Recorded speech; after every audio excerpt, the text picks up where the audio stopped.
Do you believe is all about the power of the cross and its relevancy in our lives today. It's a lot like the movie Crash, where we follow many different characters and storylines. Each character is at a different point in their life, and they all end up taking a journey of faith that ultimately brings them to the cross of Christ and challenges them with the question, do you believe? The emotional stakes are really high for the characters in Do You Believe? There are all kinds of storylines with people from all walks of life intersecting in really dramatic ways. There's a gang storyline, which brings certain edge to the movie.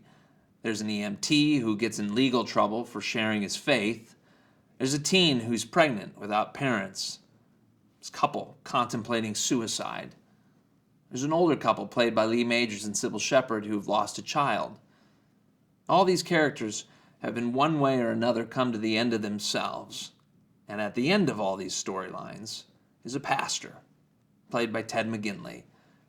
He's confronted by a street preacher, played by Delroy Lindo, who challenges him with the question, do you really believe in the cross of Christ?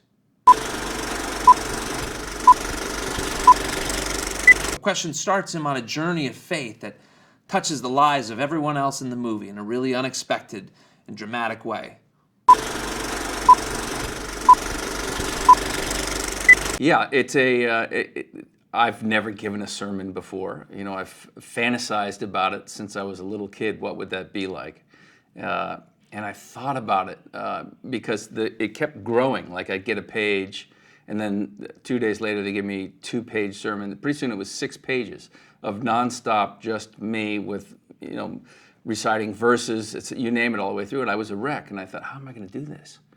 And it was very close to when we were beginning. I mean, it was all coming very late. They gave me 3 pages very late.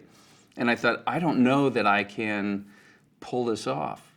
And I was a wreck. And I didn't sleep for like 2 weeks. I didn't even have it for 2 weeks. But for that week before, I was just a wreck. And I kept saying, I made a deal with God. I said, as if anyone can really make a deal with God. But I do it all the time. We have this amazing communication back and forth. And I said, look, all I want to do is that if somebody were really in that audience, at the end of this, when I say maybe there's somebody out there tonight, somebody who's lost, somebody who's searching, you know, and that if there was really someone in that room that felt that, they would ask God to come into their life. And that was my complete intention. So Pastor Matt, in his car, in the evening, comes upon, in the crosswalk, what by all means would be considered a crazy man. Almost, I mean, he's walking with a giant cross with wheels in the middle of the crosswalk. He's talking to people along the side of the street as he goes.